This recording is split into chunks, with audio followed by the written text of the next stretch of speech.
So in today's class what we are going to cover? In today's class we are going to cover three important topics. तीन important topics को हम cover करेंगे. मैं explain कर रहा हूँ और पांचों जो boys हैं मेरे बाद उन्हें आकर के explain करना है. Confirm हो रहा है? अगर आप देखिएगा सबसे पहला टॉपिक क्या है आपका? ऐसे है. दूसरा टॉपिक आपका क्या है? टाइप्स ऑफ ऐसे है. तीसरा टॉपिक आपका क्या है? टाइप्स ऑफ प्रोज है. जब आप ऐसे की बात करते हैं तो ऑलरेडी आई टोल्ड यू कि what is an essay and what are the basic characteristics of essay. In my previous class I told you कि ऐसे क्या है. But in this class I am going to revise only. हम केवल चीजों को revise कर रहे हैं. और क्या मैंने बताया? जब मैंने बताया कि ऐसे को अगर हमें समझना है तो ऐसे को समझने के लिए हमें 5 जो है हेडिंग को लेके चलना होगा या 5 पॉइंट्स. सबसे पहला पॉइंट क्या है कि ऐसे जो है शॉर्ट पीस ऑफ राइटिंग है. Short piece of writing. कोई एक छोटा सा राइटिंग होगा, इस पर होगा ऑन अ सिंगल सब्जेक्ट, किसी एक सब्जेक्ट पर. जैसे फ्रांसिस बेकन का ऑफ स्टडीज है तो बेकन ने केवल और केवल किस पर बात किया है? स्टडीज पर ही केवल बात किया है. End of studies is an example of formal ऐसे. किसका एग्जाम्पल है? और बेकन को क्या कहा जाता है? फादर ऑफ इंग्लिश ऐसे. और मॉन्टेन को क्या कहा जाता है? फादर ऑफ ऐसे. मॉन्टेन जो थे, जो फ्रेंच एसेइस्ट थे, उनको फादर ऑफ ऐसे कहा जाता है. और बेकन को क्या कहा जाता है? फादर ऑफ इंग्लिश ऐसे. तो नंबर 1 पॉइंट जो आपको ध्यान में रखना है कि essay is a short piece of writing on a single subject. Number 1 point. Number 2 point की ऐसे में जो होता है पर्सनल पॉइंट ऑफ व्यू रखा जाता है. जब आप कोई ऐसे पढ़ते हैं या कोई ऐसे लिखते हैं तो जो ऐसे पढ़ते हैं उसमें आथर का अपना पर्सनल जो है क्या होता है? व्यू होता है. पर्सनल व्यू का मतलब उसका अपना खुद का नजरिया, उसका अपना खुद का दृष्टिकोण, उसका अपना खुद का विचार. अगर मैंने कहा कि राइट एन ऐसे on the diary system in India, तो डायरी सिस्टम क्या है, आप क्या सोचते हैं, आपका क्या नजरिया है, इसको लेकर के आप अपनी बात रखेंगे. उसका जो निगेटिव एस्पेक्ट है प्लस उसका सॉल्यूशन, उन सारी चीजों को लेकर के आप बात करेंगे. तो this is the personal point of view. तीसरा है कि ऐसे जो होता है शॉर्ट एंड कंसाइज होगा. कैसे होगा? शॉर्ट एंड कंसाइज का मतलब ऐसे नावल जैसा नहीं होगा. You are not going to tell any story in essay. आप ऐसे में कोई कहानी नहीं बताते. ऐसे जो होता है वो थॉटफुल होता है. और जो ऐसे होगा उसमें आपके विचार होंगे बहुत ही लॉजिकल, बहुत ही कोहेरेंट, प्रिसाइज में. तो ऐसे आपका क्या होता है? शॉर्ट एंड कंसाइज होगा. वो कॉम्पैक्ट होगा. कैसे होगा? कॉम्पैक्ट होगा, शॉर्ट होगा, कंसाइज होगा. कम शब्दों में ज़्यादा से ज़्यादा बात कहने की कोशिश की जाती है. नेक्स्ट है उसका स्ट्रक्चर बिल्कुल क्लियर होना चाहिए कि शुरू में इंट्रोडक्शन है, बीच में आपका मेन बॉडी है. मेन बॉडी का मतलब उसके जितने मेन पॉइंट्स हैं वो है, और लास्ट में आपका क्या निकल रहा है? कंक्लूजन, जिसको आप रिजल्ट कहते हैं. तो एक क्लियर स्ट्रक्चर ऐसे का होता है. चौथा है पर्पस. वो ऐसे किस पर्पस से लिखा जा रहा है, किसके लिए लिखा जा रहा है, टारगेट ऑडियंस क्या है आपके. So these are the 5 points which you have to keep in mind when you are going to write the essay. दूसरा चीज है कि टाइप्स ऑफ essay. अगर देखा जाए तो मेजरली अगर आप देखेंगे तो there are the 3 types of essay.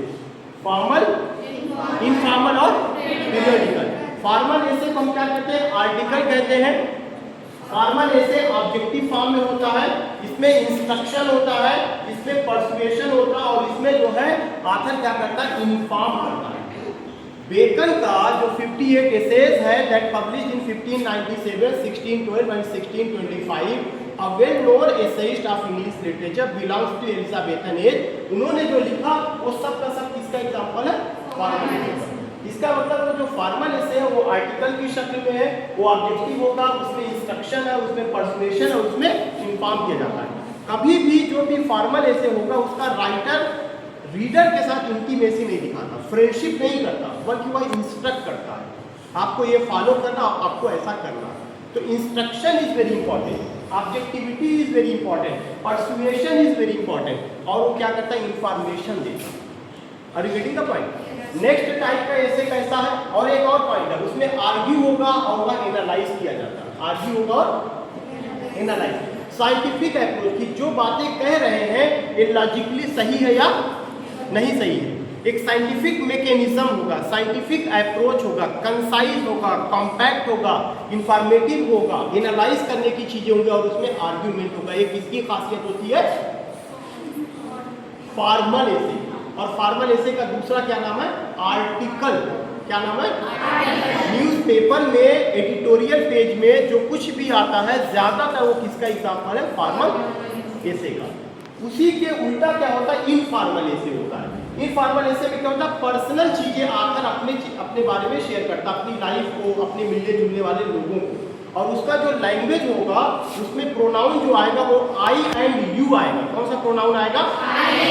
जब आई एंड यू आएगा तभी तो पर्सनल होगा।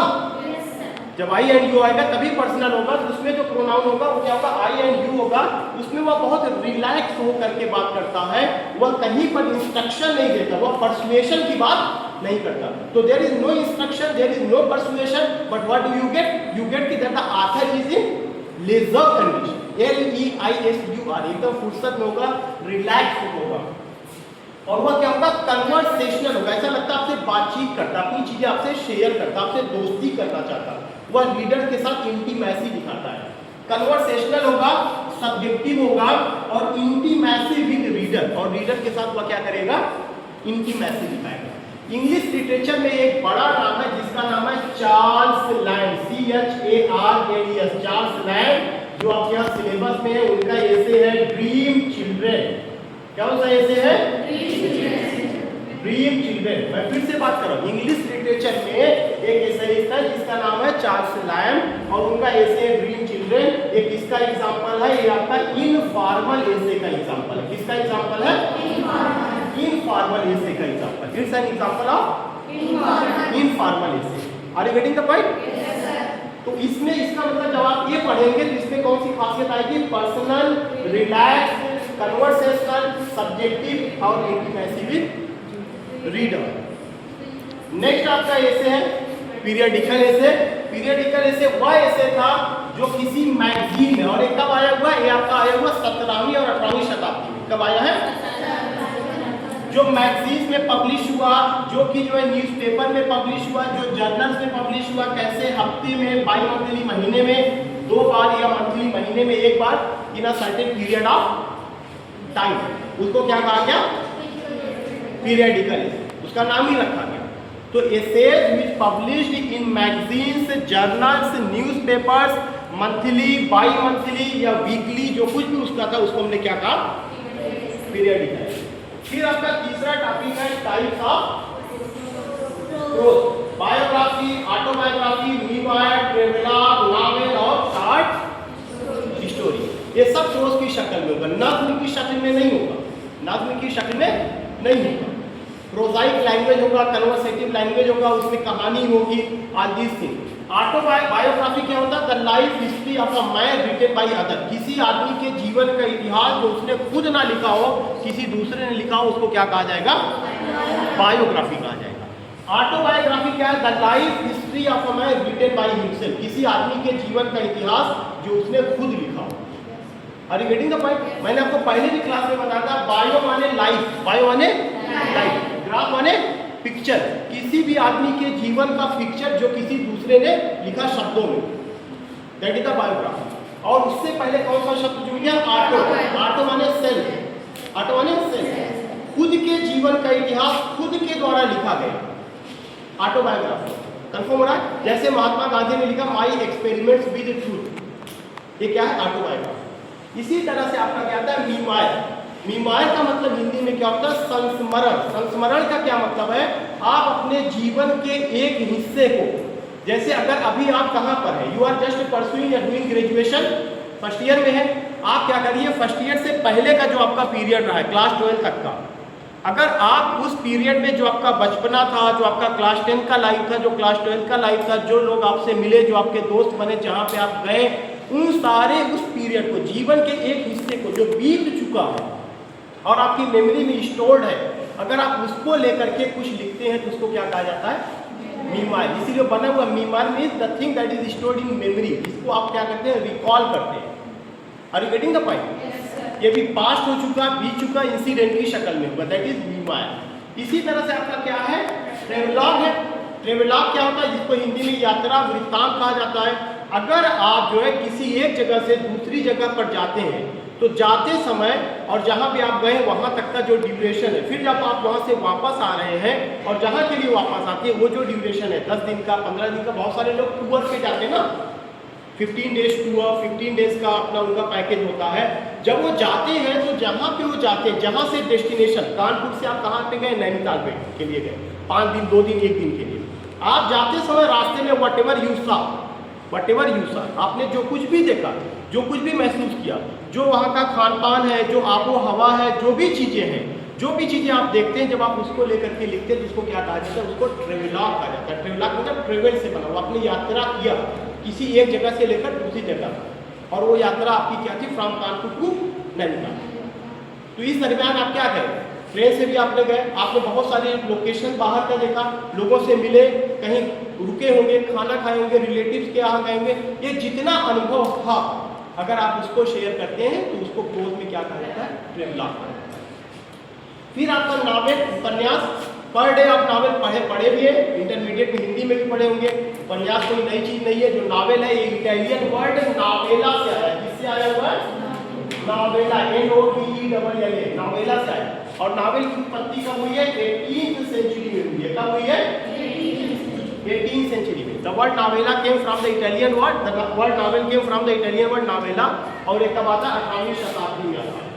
उसके अलावा जो आपका क्या है, शॉर्ट स्टोरी है, नावल का सबसे शॉर्ट स्टोरी का सबसे छोटा रूप, that is the short story.